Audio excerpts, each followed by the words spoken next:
Shalom, selamat hari Paskah, Happy Easter. Paskah adalah hari kemenangan.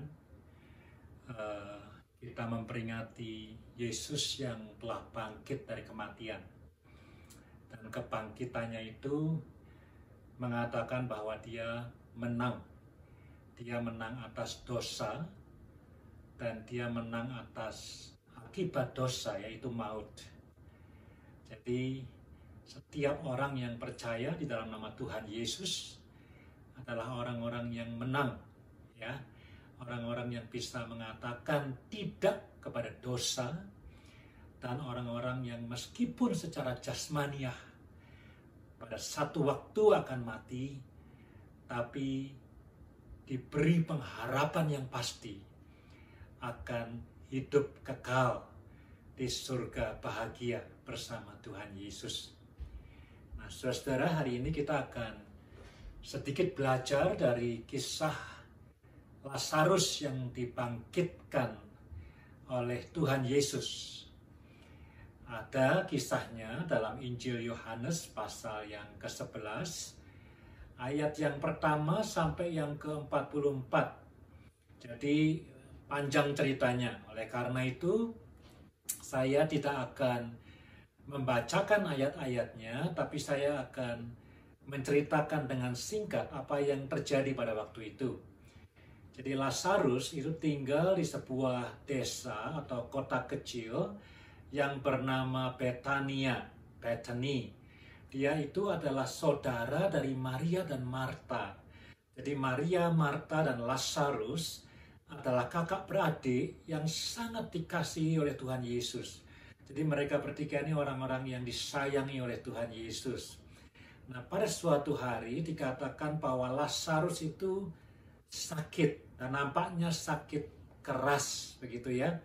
Dan karena Lazarus sakit, maka Maria dan Marta mengirimkan kabar kepada Yesus untuk mengatakan bahwa Lazarus ini sakit. Dan pada waktu itu Yesus ada di luar kota, ya, dia ada jauh dari Lazarus. Ketika Tuhan Yesus mendengar bahwa Lazarus itu sakit, dia tidak segera pergi ke Betania, tapi dengan sengaja dia mengatakan kepada murid-muridnya, mari kita tinggal di kota ini, kota di mana Yesus berada pada waktu itu, 2 hari lagi. Dan setelah itu barulah Yesus pergi ke Betania untuk menyembuhkan Lazarus. Tetapi sesampainya di Betania, Lazarus sudah mati, ya. Dan kemudian Marta bertemu dengan Tuhan Yesus dan Marta mengatakan ini, Tuhan Yesus, kalau pada waktu itu engkau ada di sini, saudaraku pasti tidak akan mati. Kemudian setelah selesai bicara dengan Marta, Maria datang kepada Tuhan Yesus. Dan Maria mengatakan kalimat yang sama persis. Kalau seandainya pada waktu itu engkau ada di sini, saudaraku Lazarus pasti tidak akan mati. Singkat cerita, akhirnya Tuhan Yesus membangkitkan Lazarus dari kuburnya. Luar biasa mujizat ini. Di dalam Alkitab ada beberapa orang yang mati dan kemudian mengalami mujizat dibangkitkan dari kematiannya. Dan yang paling puncaknya, Yesus sendiri yang mati di atas kayu salib. Dia bangkit dari kubur. Yang kebangkitannya kita peringati dan kita rayakan hari ini. Sekali lagi, selamat Paskah. Saya mengajak kita untuk melihat 3 poin penting dari kisah Lazarus ini. Pertama, mari kita lihat pada ayat yang keempat. Jadi Injil Yohanes pasal 11 ayat yang keempat. Di sana Yesus berkata, ya, di ayat yang keempat. Ketika Yesus mendengar kabar itu, kabar bahwa Lazarus sakit, ia berkata, penyakit itu tidak akan membawa kematian, tetapi akan menyatakan kemuliaan Allah. Sebab oleh penyakit itu anak Allah akan dimuliakan. Saudara-saudara, orang kalau sakit tentu ingin sembuh. Demikian juga saya. Orang kalau punya masalah ingin masalahnya selesai, demikian juga dengan saya. Orang kalau miskin ingin hidup cukup, demikian juga dengan saya. Orang kalau punya masalah relasi ingin supaya relasi dipulihkan, demikian juga dengan saya. Kalau orang sakit, maka ada dua kemungkinan. Ya, dua kemungkinan besar. Yang pertama dia sembuh, yang kedua dia mati. Ya, ada kemungkinan ketiga, dia akan sakit terus, tidak mati-mati begitu ya. Tapi pada suatu kali orang akan mati juga. Jadi kalau orang sakit, harapannya sembuh, harapan saya juga sembuh. Tapi kalau tidak terjadi kesembuhan itu, either dia akan sakit terus kemudian mati atau dia mati. Gitu ya. Nah, ketika Yesus mendengar bahwa Lazarus sakit, dia tidak memvonis Lazarus, engkau akan mati. Ya, enggak. Dia juga enggak berjanji engkau akan hidup, juga enggak. Tapi Yesus mengatakan penyakit ini tidak akan menghasilkan kematian. Sebaliknya, penyakit ini, melalui penyakit ini, nama Tuhan akan dimuliakan. Nah, itu penting, saudara ya. Jadi, di dalam pandangan manusia, yang paling penting dari penyakitku sembuh. Yang paling penting dari masalah relasiku adalah pemulihan. Yang paling penting dari masalah keuanganku adalah aku dicukupkan. Yang paling penting dari masalah pekerjaanku, aku bisa menemukan pekerjaan yang baru. Yang paling penting dari masalah finansialku, ya aku bisa menang atas masalah finansial ini. Dan seterusnya, dan seterusnya. Kita tidak berpikir apa yang dipandang penting oleh Tuhan, begitu ya. Dari sisi Tuhan bukan soal sembuh atau tidak sembuh. Dari sisi Tuhan bukan soal menang atau kalah. Dari sisi Tuhan bukan soal dipulihkan relasinya atau tidak dipulihkan relasinya. Dari sisi Tuhan adalah bagaimana melalui hidup kita kemuliaan Tuhan itu bisa dinyatakan. Tidak berarti Tuhan itu kejam, tidak berarti Tuhan itu tidak sayang kepada kita, tidak berarti Tuhan itu senang kalau kita itu berenang dalam masalah dan penyakit kita. Bukan itu. Tapi dari sisi pandang Tuhan, apapun yang kita alami, baik atau buruk, sakit atau sehat, menang atau kalah, problem atau tidak problem, dari sisi pandang Tuhan adalah bagaimana kemuliaan Tuhan itu bisa dinyatakan melalui hidup kita.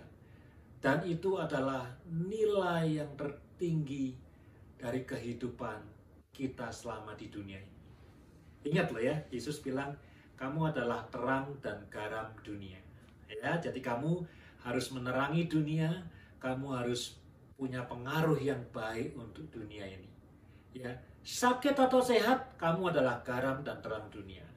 Kaya atau miskin, kamu adalah garam dan terang dunia. Ya, kamu punya problem relasi atau enggak, kamu adalah terang dan garam dunia. Kamu jobless atau punya pekerjaan yang baik, kamu adalah garam dan terang dunia. Kamu punya uang banyak atau tidak punya uang, kamu adalah garam dan terang dunia. Ini saudara, kita perlu menyinarkan kemuliaan Tuhan karena kita diciptakan segambar dan serupa dengan Tuhan.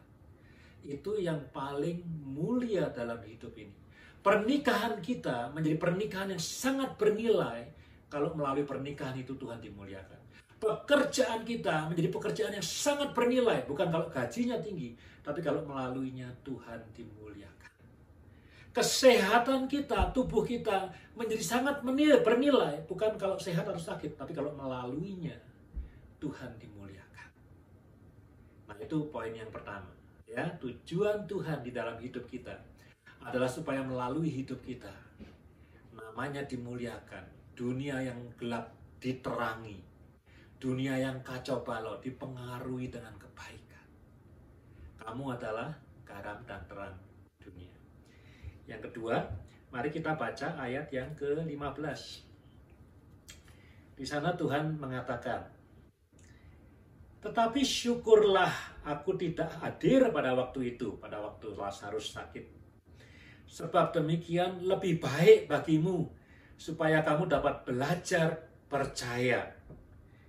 marilah kita pergi sekarang kepadanya, kepada Lazarus. Ya, jadi Yesus waktu Lazarus sakit tidak hadir, dia absen.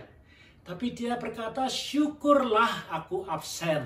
Ya, karena apa? Di dalam keabsenanku itu, di dalam ketidakhadiranku itu, kamu belajar menjadi percaya. Bapak Ibu, kalau kita punya anak, yang punya anak ya, pada waktu mereka masih kecil kita biasa keloni, ya, kita tidur dengan mereka. Mereka mungkin masih takut tidur sendirian. Bagaimana melatih mereka tidur sendirian berani? Pertama kita taruh di kamar, ya, kita temani sebentar sampai dia ngantuk, kemudian kita tinggalkan. Dia bangun, loh aku sendirian di kamar ini. Setelah dia bisa dengan cara itu, kemudian kita latih dia untuk tinggal di kamar tanpa kita keloni, tapi dengan lampu yang terang, karena biasa anak-anak takut gelap. Pintu dibuka. Kalau dia sudah terbiasa dengan itu, kita bisa matikan lampu yang besar, kita pakai lampu yang kecil. Pintu terbuka, ya. Kalau dia sudah terbiasa dengan itu, lampu yang kecil kita matikan, gelap, pintu terbuka. Kalau dia sudah bisa mengatasi itu, lampu dimatikan, pintu ditutup, dia bisa tidur. Lama-lama dia berani tidur sendiri di kamarnya sendiri dengan pintu yang tertutup. Ya, jadi kita melatih mereka untuk tidur, latih anak-anak ini untuk bisa berani tidur sendiri, tidak dengan kita, bukan karena kita jahat dengan mereka, bukan karena kita tidak sayang kepada mereka, tapi karena kita ingin melatih mereka menjadi lebih dewasa, lebih berani, lebih kuat. Kira-kira begitu ya. Nah, saudara, demikian juga Tuhan Yesus. Waktu Lazarus sakit, dia absen. Dia tidak ada di kamarnya Lazarus. Dia tidak memeluk Lazarus. Bukan karena dia tidak sayang Lazarus. Bukan karena dia meninggalkan Lazarus. Bukan. Tapi karena dia ingin melatih iman dari orang-orang yang ada, yang sayang kepada Lazarus, supaya iman itu growing, bertumbuh menjadi lebih kuat dan lebih bergantung kepada Tuhan, meskipun Tuhan tidak ada di sana secara jasmani. Jadi saudara, kalau kita sedang menghadapi masalah, dan masalah itu tidak selesai-selesai, bukan berarti Tuhan itu jauh dari kita. Dia ada selalu dekat dengan kita dan available untuk menolong kita. Tapi dia ingin supaya kita itu bertumbuh, supaya iman kita makin kuat, supaya kita makin dewasa, supaya kita makin bergantung kepada Tuhan. Tidak mencari-cari berkatnya, tidak mencari-cari mujizatnya, meskipun semua itu baik. Tapi kita mencari siapa pemberi mujizat itu. Tetapi kita mencari siapa pemberi berkat itu, yaitu Tuhan sendiri. Ya, saudara-saudara ya. Jadi hidup ini, kalau uang banyak memang tidak perlu iman. Tapi kalau uangnya habis, perlu iman. Hidup ini kalau sehat mungkin tidak perlu iman. Begitu sakit, kita perlu iman lebih kuat. Hidup ini kalau pekerjaan terjamin ada, tidak perlu iman. Begitu jobless, perlu iman. Hidup ini kalau semua relasi harmonis, tidak perlu iman. Begitu relasi dibuat rusak, perlu iman. Ya, perlu bergantung kepada Tuhan. Ingat saudara, Paulus mengajarkan, kalau kamu masih bayi secara rohani, minumnya susu. Tapi yang kita mau, kamu jadi dewasa dan bisa makan makanan keras. Orang Kristen percaya Yesus perlu bertumbuh imannya, perlu bertumbuh kerohaniannya. Dan kadang-kadang Tuhan mengizinkan penderitaan, penyakit, kemiskinan, jobless, relasi problem dalam hidup kita. Supaya apa? Supaya kita growing, diasah, dibentuk semakin serupa dengan Tuhan. Yang terakhir, mari kita baca ayat 25 dan 26. Ini Yesus berkata kepada Marta, jawab Yesus, akulah kebangkitan dan hidup. Barang siapa percaya kepadaku, ia akan hidup walaupun ia sudah mati. Dan setiap orang yang hidup dan yang percaya kepadaku, tidak akan mati selama-lamanya. Percayakah engkau akan hal ini? Tadi, poin pertama dan kedua sangat praktis dalam kehidupan sehari-hari. Poin ketiga itu bicara soal iman. Iman Kristen mengatakan bahwa hidup kita yang pendek di dunia ini adalah hidup yang penting. Tapi hidup kita yang pendek di dunia ini adalah sebuah investasi untuk kehidupan yang lebih panjang yang kekal di surga nanti. Ya, jadi ingat ya, orang kaya itu yang punya lumbung itu naruh lumbungnya. Tuhan bilang simpanlah hartamu di surga, bukan di dunia yang banyak ngengatnya. Ya, nyimpan harta di dunia itu sia-sia. Ya, loh, nabung itu penting ya, bukan berarti saya bilang jangan nabung. Nabung itu penting, tapi engkau mati tidak bawa uangmu. Engkau punya banyak properti, engkau mati, engkau tidak bawa rumahmu. Ya, jadi di dunia ini semuanya sementara. Kita perlu hidup bijaksana, kita perlu hidup hati-hati, kita perlu hidup dengan sungguh-sungguh, kita perlu hidup dengan yang terbaik, memberikan yang terbaik. Tapi ingat, hidup kita yang pendek di dunia ini adalah hanya investasi untuk hidup kita yang kekal nanti. Jadi perhatikan baik-baik hidup di dunia ini. Kita hidup bukan untuk mengejar uang, kita hidup bukan untuk mengejar kesehatan, ya. Sehat itu baik dan perlu, tapi hidup kita bukan mengejar kesehatan. Hidup kita bukan mengejar uang. Hidup kita bukan mengejar istri yang cantik, suami yang ganteng, pasangan hidup yang kaya. Hidup kita bukan mengejar karir dan segala macam. Hidup kita adalah persiapan, mempersiapkan diri untuk kehidupan yang kekal nanti. Ya, Tuhan menyelamatkan kita, amin, yes. Tapi setiap yang kita lakukan di dunia ini, nanti buahnya dinikmati di kekekalan nanti. Ketika kita bertemu muka dengan Tuhan Yesus. Dikatakan ayat 25, ayat 26, kalau engkau percaya di dalam nama Tuhan Yesus, meskipun engkau mati di dunia ini, Paulus mengatakan tubuh jasmaniku makin merosot. Tapi kalau percaya dalam nama Tuhan Yesus, kemuliaan yang dijanjikan nanti di surga itu jauh lebih hebat, jauh lebih mulia kalau dibandingkan penderitaan yang harus aku alami selama di dunia ini. Saya mau tutup khotbah ini, saudara ya. Tadi saya katakan, pasal 11 dimulai dengan perkataan, ada seorang bernama Lazarus tinggal di Betania dan dia sakit. Coba ganti Lazarus dengan nama kita masing-masing. Ada orang namanya Eri, tinggal di Calgary. Mungkin dia sakit, mungkin dia punya masalah, setelah ganti. Kalau Lazarus sakit, ganti sakit itu dengan masalah. Nyatakan apa masalahmu. Ada seorang di Calgary, namanya Eri, dan dia sedang punya masalah. Ada seorang namanya Budi, tinggal di Toronto, dan dia sedang punya masalah apa. Ada seorang bernama Agus, tinggal di Vancouver, dan dia punya masalah apa. Coba tuliskan itu. Siapa namamu, tinggal di kota mana, dan tuliskan apa masalahmu. Saya ingin berdoa di hari Paskah ini, supaya kemenangan Paskah itu bisa ada dalam hidup Bapak Ibu pendengar sekalian. You are victorious. Kalau engkau percaya Yesus, you are victorious. Anda adalah orang-orang pemenang. Anda bisa menang atas dosa. Dan Anda menang atas akibat dosa, yaitu maut. Oke? Tulis nama, tulis di mana Anda tinggal, tulis apa masalahmu.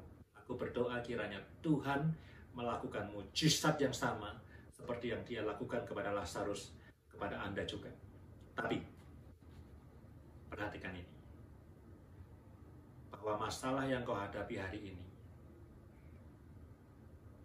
adalah cara Tuhan supaya kemuliaannya dinyatakan melalui dan di dalam hidupmu.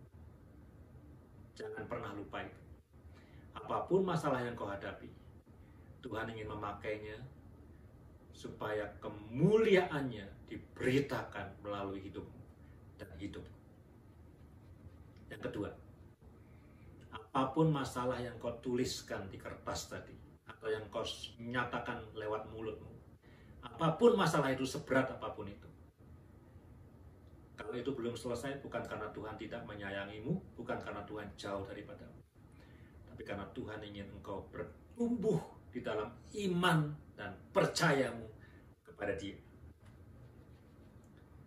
Yang ketiga, yang terakhir, apapun masalah, dimanapun engkau tinggal, siapapun namamu, kalau engkau menghadapi masalah ini, masalah apapun itu, Tuhan ingin mengatakan sesuatu. Kalau engkau percaya di dalam nama Tuhan Yesus, masalah itu bisa menghancurkan hidupmu di dunia ini. Tapi ada surga yang indah. Ada surga yang luar biasa, hebat, gilang gemilang, penuh dengan sukacita yang dijanjikan Tuhan dan akan ditepatinya untuk orang-orang yang percaya di dalam namanya. Hidup di dunia yang pendek ini, kita ingin yang terbaik, ya dan amin. Saya pun ingin yang terbaik. Tapi kalaupun yang terbaik yang kita impikan tidak terjadi, asalkan percaya di dalam nama Tuhan Yesus, ada pengharapan hidup kekal yang luar biasa, indah dan mulianya. Amin. Tuhan memberkati Bapak Ibu sekalian. Selamat Hari Paskah. Happy Easter.